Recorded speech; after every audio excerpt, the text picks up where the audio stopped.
Thank you. Hi, Abraham. I'm listening. It's amazing. I went through a period recently where I allowed my attention to go into someone else's chaos. And while I've been listening to you for many years with one of my very closest friends and recognize and fully believe everything that you're saying, I've witnessed it many times in my life, it's sometimes very easy to get wrapped up in the vortex of all of that negative stuff. Why do you think that is? I don't know. Maybe it's the old stuff about wanting to be loved, and so you think you have to go fix. But one of the things that I was lucky enough to do is get a new batch of tapes, and I find that if I listen constantly and constantly remind myself, because there's so much out there that is hammering us on a daily basis. So what you're saying is you specifically choose some point of influence that feels good to you while you focus upon it, and in doing so you shore up your own vibration. Right, and when I don't do that, when I don't specifically choose, it's very easy to be pulled away. But the reason we ask you, how do you think it is that you get swept up in someone else's chaos? We want to say to you, it's for very well-meaning reasons. Because if someone is in chaos or turmoil or despair, and you're feeling pretty good, you can get hooked into them because they weren't always in chaos. In other words, you have a relationship that has many facets. And so sometimes you focus upon something from a place of very positive expectation, but then you slowly sort of get drawn into it. Exactly. And the reason that that happens is because most of you are not sensitive enough to the way you feel to recognize what's happening. It's sort of like you remember a face and you remember better times or whatever, and so you sort of walk right into it, and then it feels to you like you got blindsided. And what we're wanting to say to you, nobody can ever get blindsided if you've got your emotional eyes wide open, but the only way you can have your emotional eyes wide open is to practice that good feeling vibration.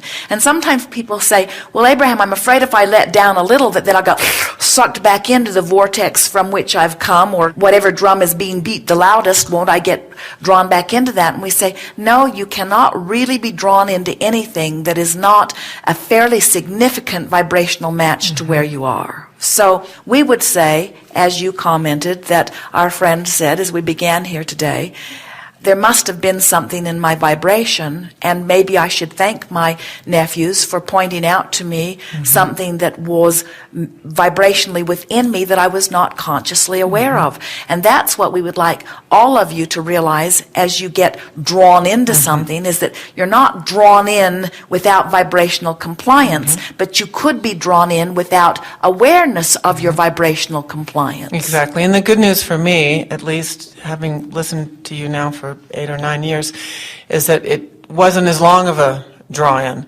Quickly I kind of went, oh, okay, something's off here. I don't feel good. I don't want to feel this way. And then I spoke to my friend who said, you know, Marcia, I've always said, you're a really scary creator sometimes, in good ways and bad. She says, be careful of what you say. And as I saw the seminar and I booked it, and as I was thinking on the way up here, too, it's amazing when you do start noticing the things that you do create and how quickly they can come. 2 weeks ago, I had a car wreck that totaled my car. I've only been involved in one accident in my life, and that was 10 years ago. It totaled my car. It did not hurt me, and they paid it off, and I got a better car.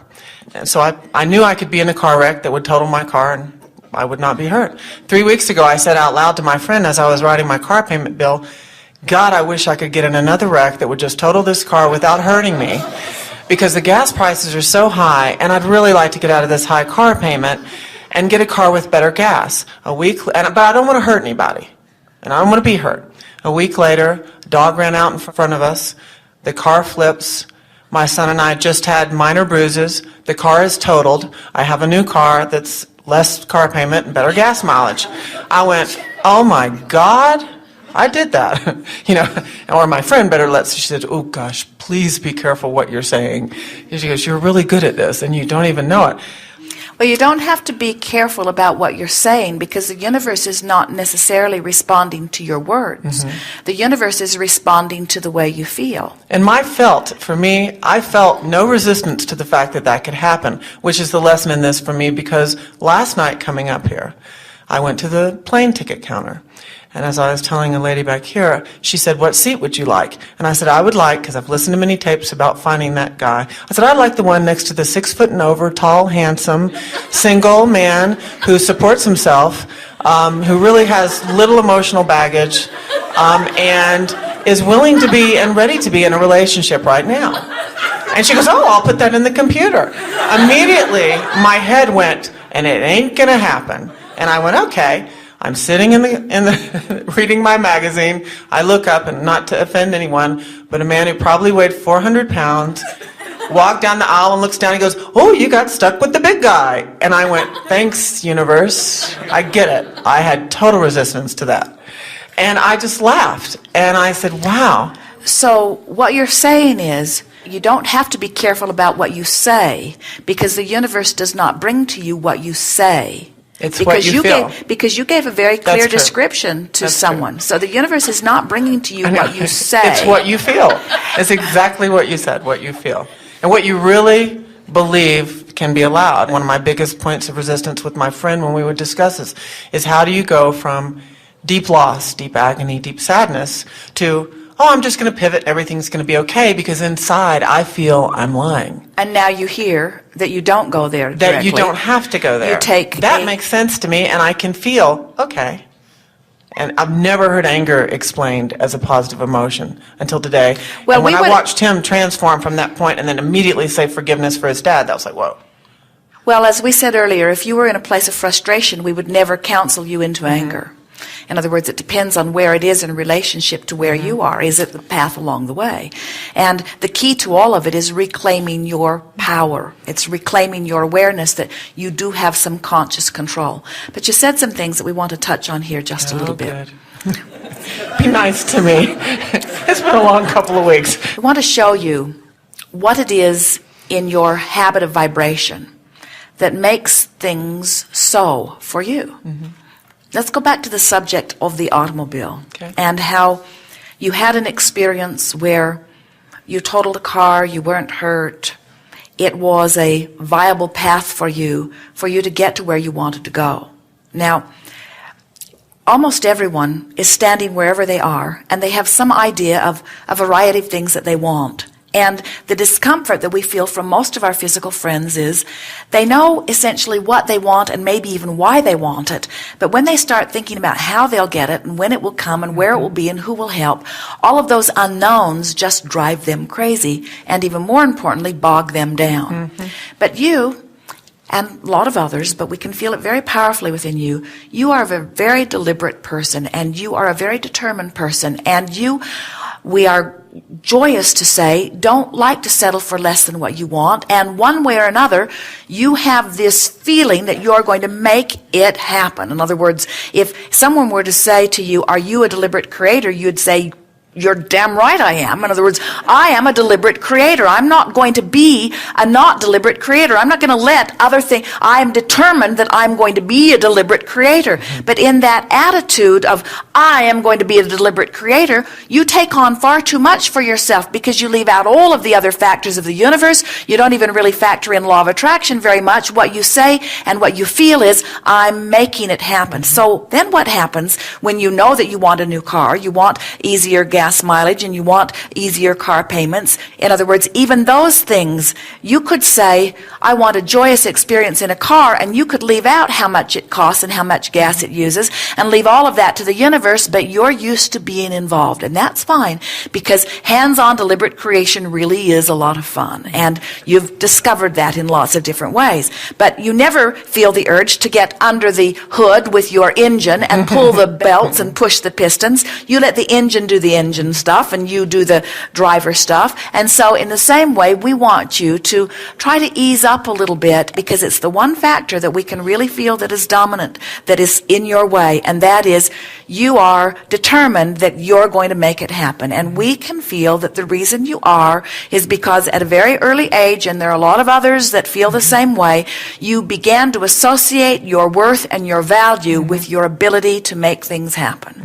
In other words, you're so accustomed to looking at yourself through the eyes of everybody else. And so out of that was sort of born this determination that you're going to make a difference and that you're going to get it right. And we want to find a way, if we could wave a magic wand, we wouldn't. No, we wouldn't, because it's so much more fun for you to discover it and realize it on your own. But we would like it very much if you could all of a sudden begin feeling such worthiness and such pointed blessedness and such a no longer need to prove anything in order to let the good stuff in. You're literally saying, I so much want a new car that I am willing to take a chance on tumbling around in the bushes and come out of it with only minor bruises. That's how determined I am to get this thing that I want. And what we're wanting you to come round to say, and you're much closer to it that you know, is that I want it and therefore it is.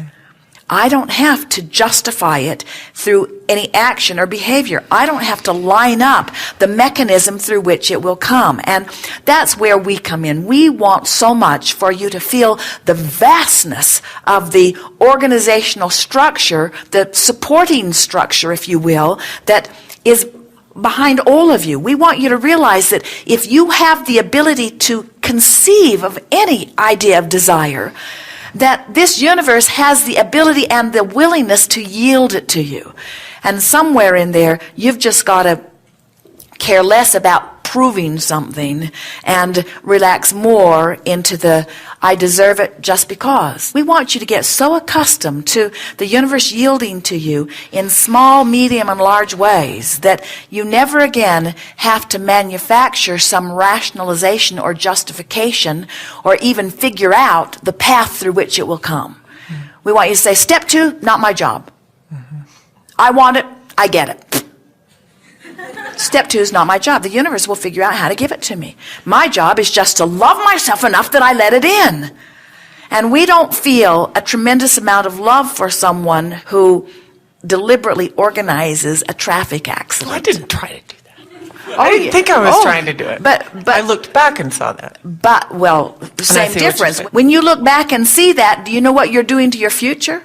That's why your friend is saying, be careful what you talk about. And we're not concerned about what you're talking about. We're wanting you to stop trying to figure out how it's going to come, when it's going to come, where it's going to come. We want you to begin recognizing that it should come just because it should come. It should come just because I want it to come.